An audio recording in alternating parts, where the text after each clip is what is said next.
欢迎收看新闻快讯。白金汉宫今天表示，查尔斯国王被诊断出患有某一种癌症，癌症的类型尚未透露，但王宫表示国王会从今天开始定期治疗，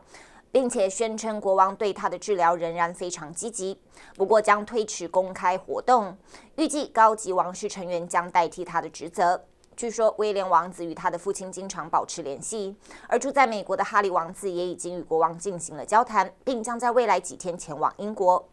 75岁的国王早上从诺福克郡返回伦敦，尽管将暂停公共活动，但他将继续履行宪法规定的国家元首职责，包括文书工作和私人会议等等。当国家元首无法履行公务时，有一个宪法保护机制。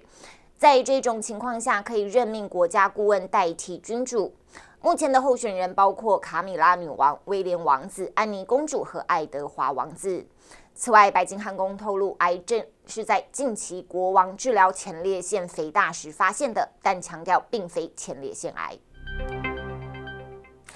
一场由大气河流引发的强大风暴正以极其缓慢的速度横扫南加州。自昨天以来，洛杉矶市中心的降雨量已经达到了5.96英寸，远高于整个2月份的平均总降雨量。最强的降雨将在一天中缓慢向南移动，这股威胁到了晚上将转移到圣地亚哥地区。圣塔莫尼卡和马里布联合学区宣布，由于恶劣天气导致道路封闭以及部分教职员工无法前往学校，所有学校今天关闭。到目前为止，至少1人在暴风雨中死亡，原因是他试图将树枝从住处清除时，另一棵树倒下来砸到了他。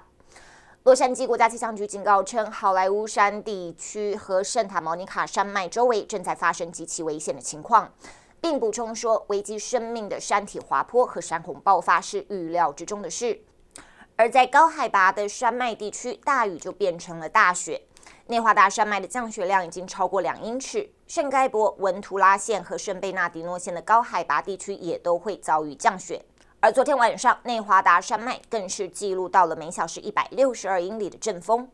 这样的大雪和大风将造成非常困难甚至不可能的通行情况。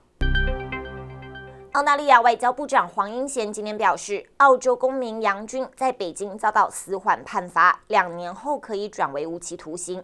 杨军又名杨恒军，现年58岁，出生在中国湖北省，曾在中国国安部任职，后来移民澳洲。他自称民主小贩，以中国人的身份批判时政。2019年1月，他在广州白云机场因为涉嫌危害中国国家安全罪而遭到逮捕，1年后以间谍罪被起诉。澳洲外交部对此表示震惊，并用最严厉的措辞向中方表明立场。杨恒军的家人表示，他在被关押期间接受了300多次的审讯和长达6个月的虐待，也没能得到妥善的医疗照顾。他的案件宣判更是被延期了超过10次。澳洲外交官甚至也被阻挡在法庭外，所以对于当事人的审判情况所知甚少。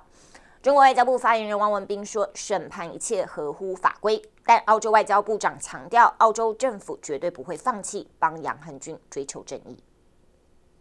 请继续锁定新闻快讯，掌握新闻的最新动态。